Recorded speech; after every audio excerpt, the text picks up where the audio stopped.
नमस्कार, स्वागत है आपका एक बार फिर से हमारे इस खास कार्यक्रम में जो आधारित है कानाफूसी गपशप और चर्चा पर। तो इस बार चुनाव, लोकसभा, पार्टियों के हथकंडे और ब्यूरोक्रेसी तमाम सारे हैं। तो चलिए शुरू करते हैं पावर सेंटर।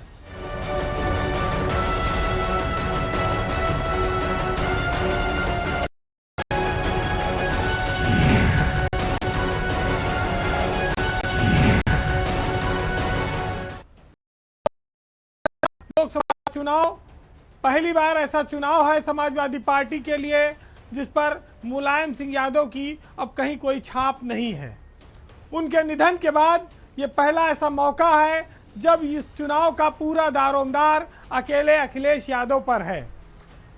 मुलायम की गैर मौजूदगी में इस लोकसभा चुनाव में सपा की एक नई पलटन भाजपा से चुनावी मैदान में मुकाबला करने के लिए उतरी हुई है। अखिलेश के नेतृत्व में जो जंग लड़ी जा रही है उसमें समाजवादी परिवार से आदित्य यादव, अक्षय यादव, डिम्पल यादव, धर्मेंद्र यादव सारे ऐसे नाम हैं। हालांकि अभी कन्नौज को लेकर स्थिति साफ नहीं है, लेकिन अगर अखिलेश यादव कन्नौज से चुनाव नहीं लड़ते हैं तो ये माना जा रहा है कि तेज प्रताप यादव को वहां से समाजवादी पार्टी प्रत्याशी बना सकती है। आज फोकस इस बात पर है कि समाजवाद की एक नई पलटन उत्तर प्रदेश में राजनीतिक नेतृत्व करने के लिए मैदान में उतरी हुई है और यह पलटन भाजपा को उस 75 प्लस के नारे को रोकने के लिए भी तैयार है जिसमें उसने 80 में 80 का दावा कर रखा है। उत्तर प्रदेश जैसे बड़े राज्य में जहां भाजपा का पिछले कई चुनावों से दबदबा है, वहां पर मुलायम सिंह, मायावती एक बड़ी राजनीतिक ताकत थे, लेकिन उनके जाने के बाद से अखिलेश यादव के हाथ में नेतृत्व है। अखिलेश यादव नौजवान हैं और उन्होंने समाजवादी परिवार के नौजवानों को भी आगे किया है इस चुनाव में। डिम्पल यादव पहले से 3 बार सांसद रह चुकी हैं, वो मैनपुरी से चौथी बार सांसद बनने के लिए चुनाव मैदान में है। सबसे महत्वपूर्ण बात यह है कि जो बात मुलायम के नाम से शुरू होता था उनके नाम पर खत्म होता था। आज न मुलायम चुनावी मैदान में है, न उनके भाई शिवपाल यादव चुनावी मैदान में है, न डिम्पल है परिवार की नैया को आगे बढ़ा रहे हैं। समाजवादी परिवार कम से कम 5 लोकसभा सीटों पर भाजपा को सीधी चुनौती दे रहा है।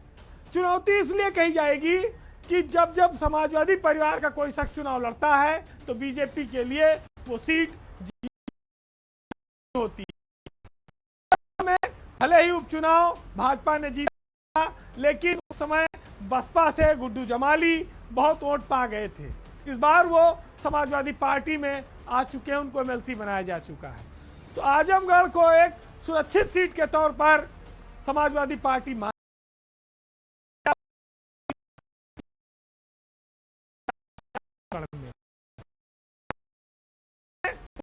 की छाया से उनके निधन के बाद उस सीट पर उपचुनाव जीती थी और दोबारा फिर उनका नाम लेकर वो आगे बढ़ रही हैं।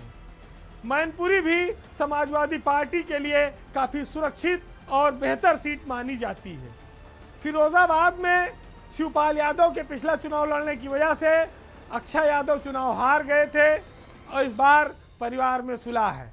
शिवपाल मैदान में नहीं है, लेकिन अपने बेटे को आदित्य को वो बदायूं से चुनाव लड़ा रहे हैं, जहां पर एक समीकरण बिगड़ा था सलीम शेरवानी को लेकर, जिसको शिवपाल ने अपने कौशल से ठीक कर लिया है। ये उनके लिए भी और आदित्य के लिए भी एक कठिन परीक्षा है बदायूं में। अब बात आती है कि सपा का जो गढ़ रही कन्नौज सीट, उस पर कौन चुनाव लड़ेगा, अखिलेश यादव या तेज प्रताप यादव। वैसे संभावना इस बात की ज़्यादा है कि अखिलेश यादव लोकसभा का चुनाव कन्नौज से लड़ेंगे। उनके अध्यक्ष ने भी इस ओर संकेत किया है। अगर ऐसा होता है तो भाजपा के लिए इस सीट को बचा पाना बहुत मुश्किल होगा, कठिन होगा। और अखिलेश यादव लोकसभा में अपनी ताकत बढ़ाने के लिए लोकसभा चुनाव लड़ने के इच्छुक हैं। या कहा जाए तो अंदर खाने रणनीति बन चुकी है, खिचड़ी पक चुकी है, खाली नामांकन होना है।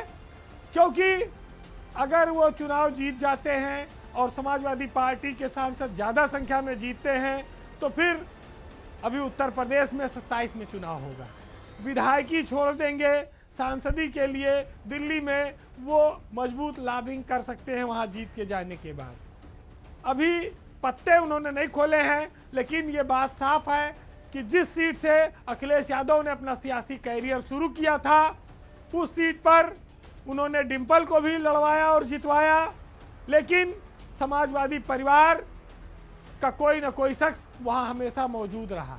मायावती से अलग होकर अखिलेश यादव अगर लोकसभा में दहाई का आंकड़ा पार करते हैं तो ये उनके परिवार और उनके राजनीतिक कैरियर दोनों के लिए एक मील का पत्थर साबित होगी।